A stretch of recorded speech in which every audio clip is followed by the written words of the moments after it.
record. And I'm gonna hit start and hopefully people show up.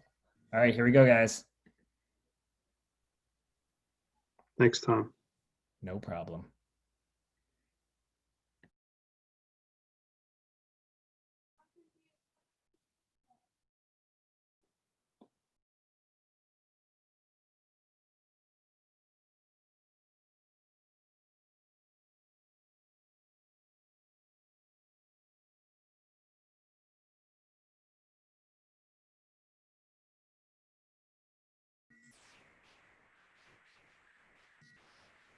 Hi, everyone. We'll give everybody a minute to get logged in and then we'll get started.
All right, we'll get started.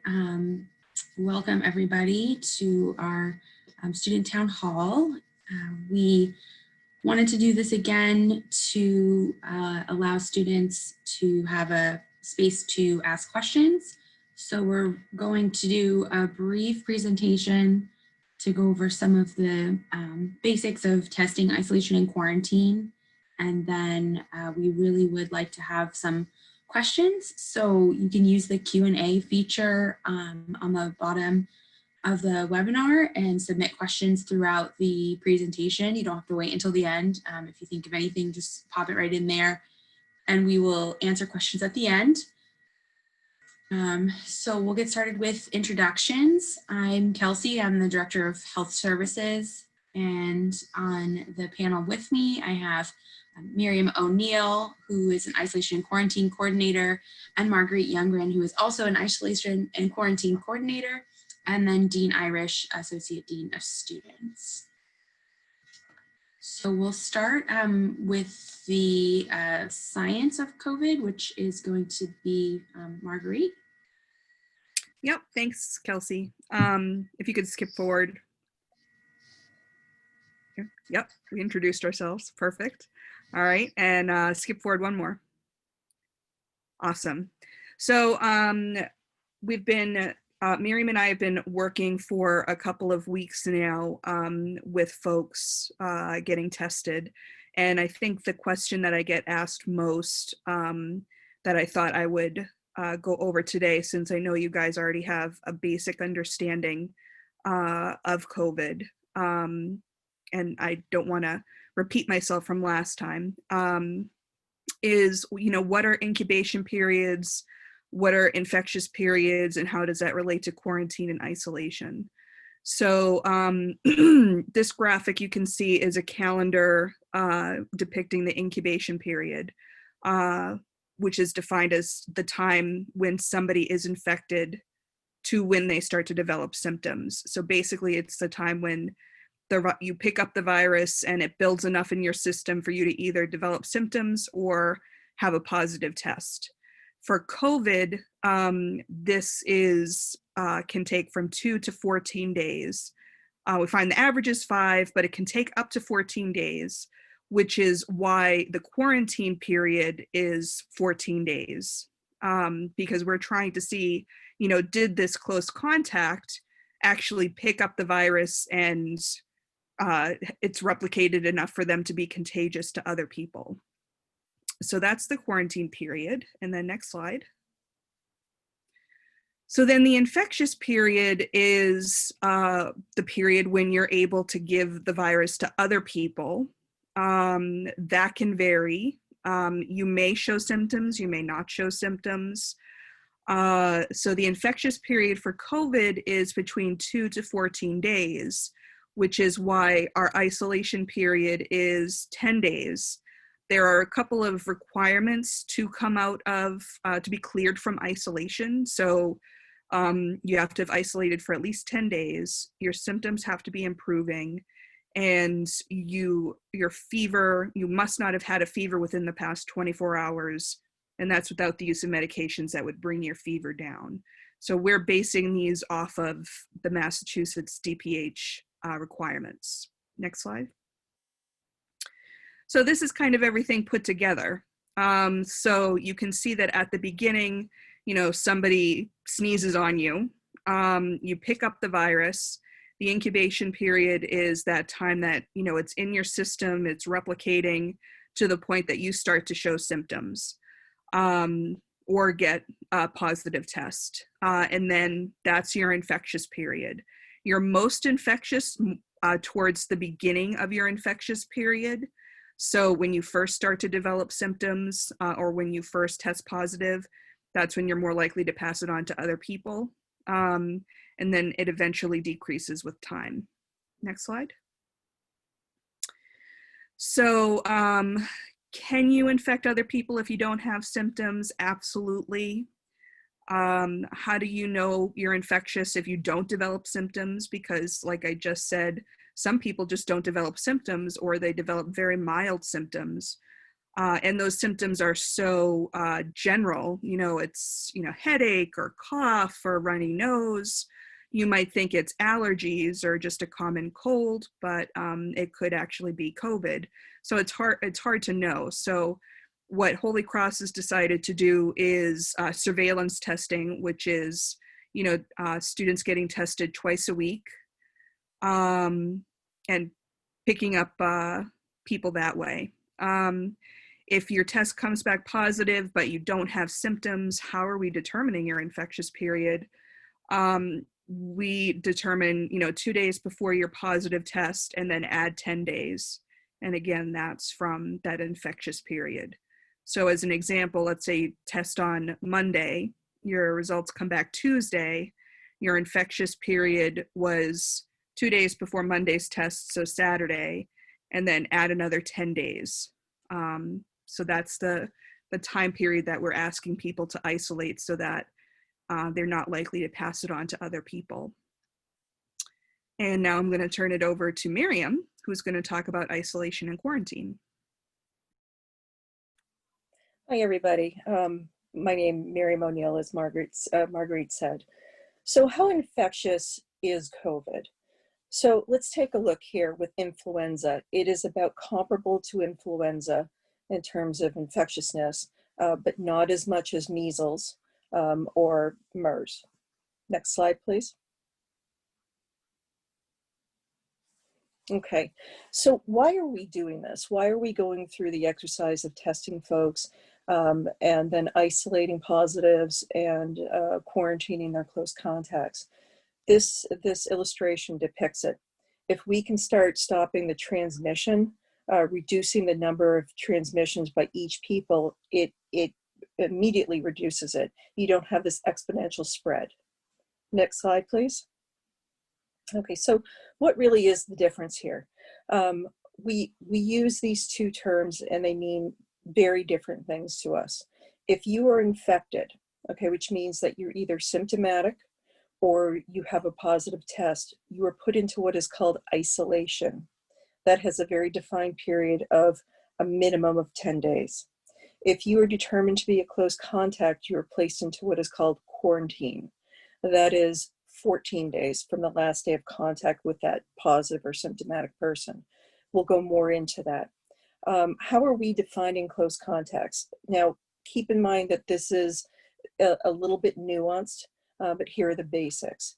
If you live with that infected person, if you have face-to-face contact with them within 6 feet for a cumulative time period of 15 minutes, that means you could have 5 minutes with this person in the morning, 5 in the afternoon, and 5 in the evening. That places you as a close contact. If you have direct physical contact with this individual, or if that person happened to have sneezed and it landed on the table, and you had the unfortunate timing to come and put your hand on that, and then your mouth or your eyes. Next slide, please. Okay, so we have a different schematic here. So if you've tested positive or you're symptomatic, you go into isolation. If you're on campus, you have the option of either going to Loyola or going to home. When either Marguerite or I call you and inform you that you are in fact positive, we will help you go through to figure out which is the best place for you to be. If you live off campus, you have both of those choices, as well as you can remain off campus in your apartment. Now, if you're a close contact and placed into quarantine, your options are the same if you live on campus, Loyola, home, but for off campus, you will not be offered a place in Loyola. It is off campus or home. Next slide, please. So let's get down to the nitty gritty. How are we calculating this 10-day isolation period? So let's divide it into two, if you're symptomatic versus asymptomatic. If you're symptomatic, the first day that you get those symptoms is what we call day 0. We then count 10 days from that. They need to be full days of isolation. Therefore, the first day that you could possibly be released would be the 11th day. As Marguerite mentioned earlier, this depends on really 2 factors. That you do not have fever for 24 hours and you're off what we call antipyretics, such as aspirin, Tylenol, ibuprofen, Aleve, and your other symptoms are improving. Now, if you're asymptomatic, we go by the positive test date. That is day 0. Again, we add 10 days to that. They need to be full days. The 11th is your first possible release day. The same criteria applies if you begin to have symptoms during that isolation period. Next slide, please. So what about quarantine?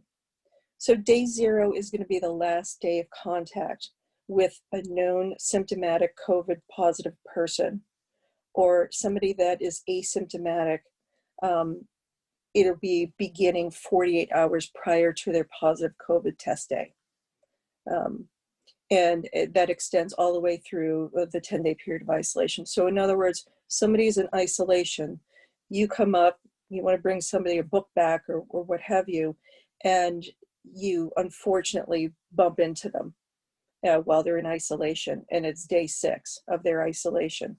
You're, quote, close contact at that point in time, and your day 0 will be that time period. Again, it needs to be 14 full days with the day 15 as your first possible with no COVID symptoms. Next slide, please. One thing that we do for our off-campus students as well as those in Loyola is we periodically COVID test those folks that are in quarantine. The reason for this is if you are going to turn positive and you are asymptomatic, we want to catch that as close to that point in time as possible. Because we certainly don't want to put you in 14 days of quarantine and then you test positive and pop you in for another 10 days. No one wants to do that. And obviously during that time period of quarantine, if you start to develop symptoms, you should call Student Health Services. Next slide, please.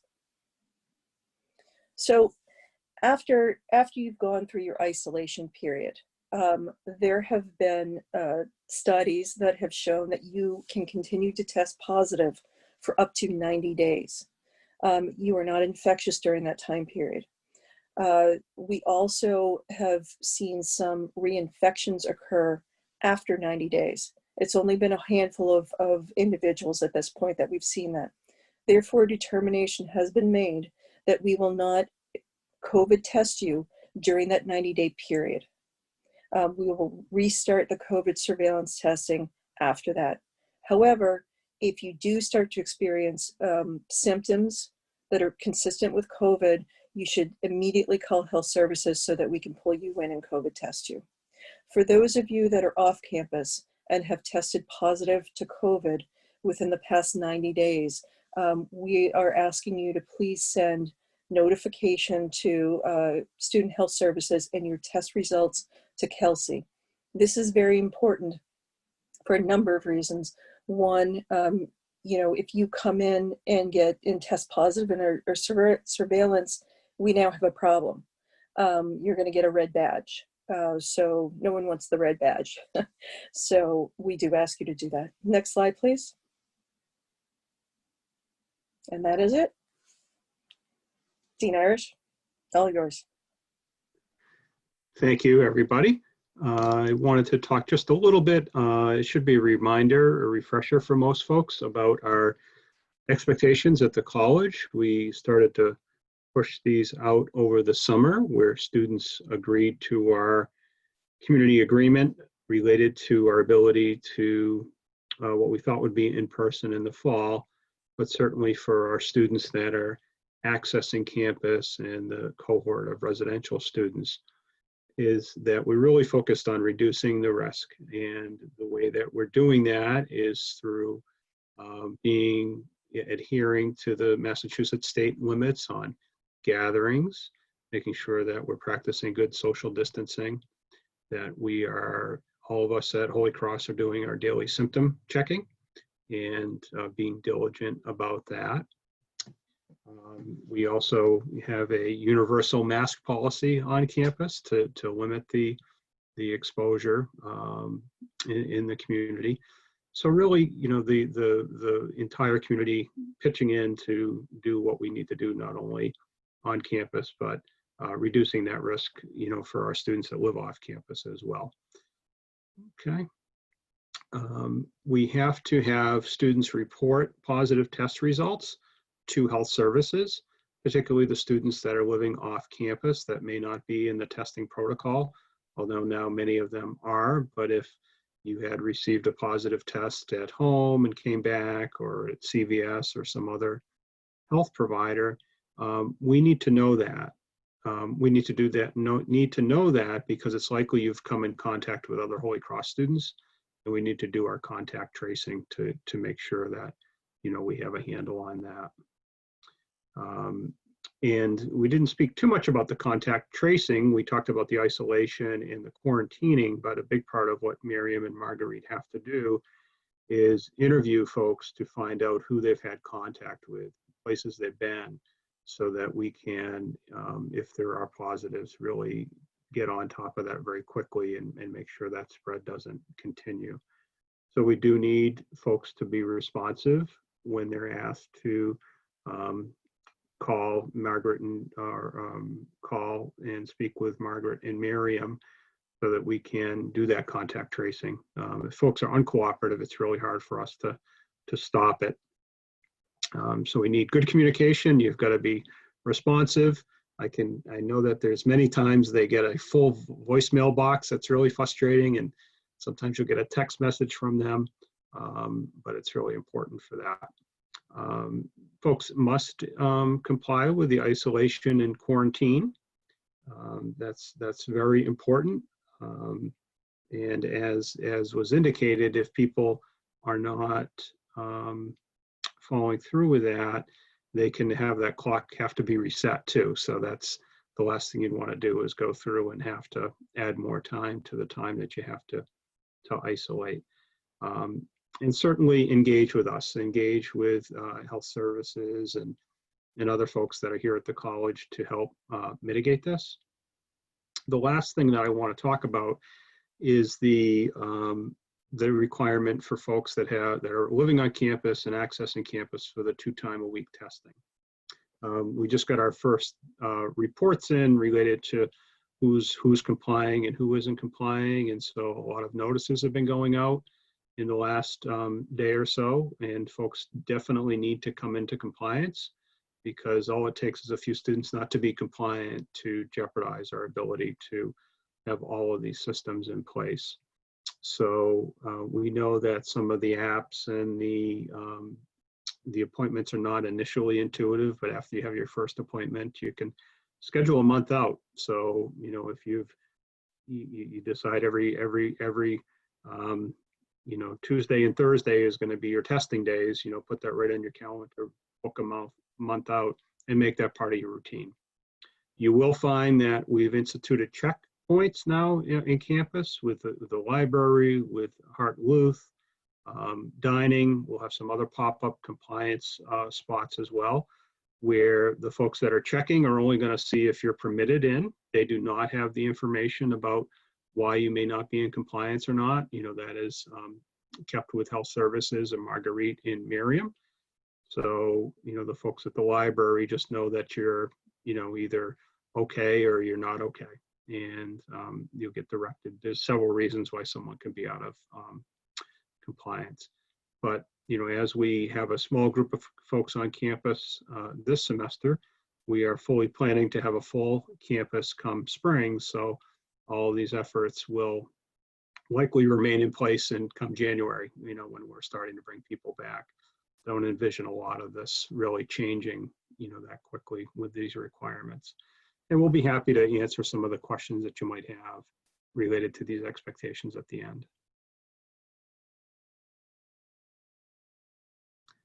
So I think we are at the point, Kelsey, where we can respond to some questions that folks might have. Sure. So if anyone has questions, feel free to put them in the question and answer box down at the bottom. Or if you want to raise your hand and you prefer to talk, you can do that as well. We did receive one question. Can we go off campus if we live on campus, to the store, out to eat? So I can answer that question. We are allowing you to go off campus if you live on campus. We just ask that you, in general, use good judgment. So a crowded restaurant or a party off campus, probably not the best place to go. But if you need to go to the grocery store and you're wearing your mask and you wash your hands when you get back, that's a safe trip. If you choose to meet someone to eat at a restaurant, outside is always better than inside, but that is allowed. When there are no visitors in the residence halls, but if you wanted to sit outside, if your parents came to visit or something like that, that is also allowed.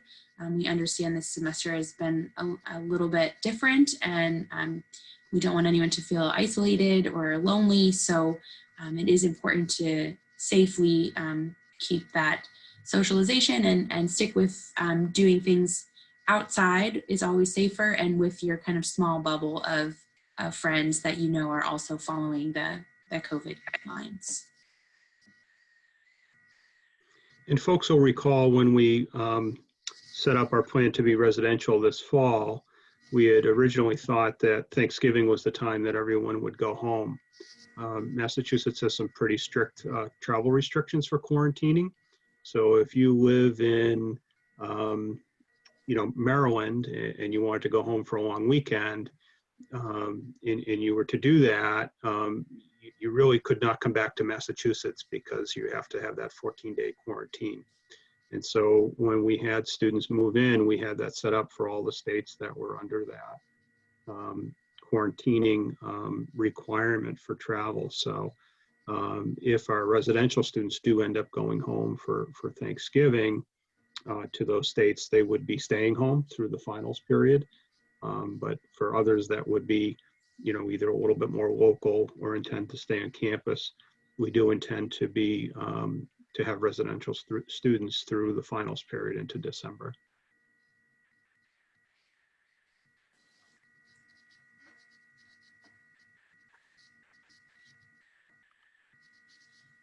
Can wait another minute if anyone wants to type any questions in.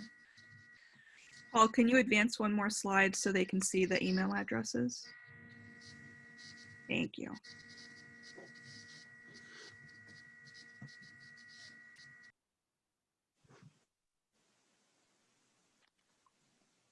Well, we are happy to answer any questions either today or in the future if something pops up. All of our email addresses are there. We also have the IQ coordinator at holycross.edu, which will go both to Marguerite and myself. So if it's not today, anything that pops up, we're here to help.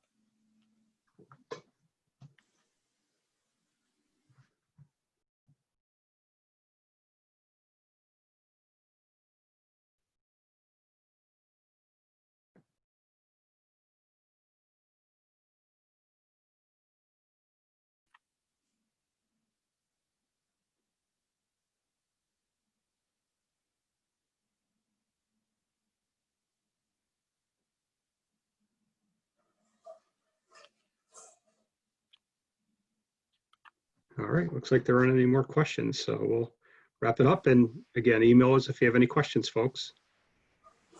Have a good night. Thank you. Take care.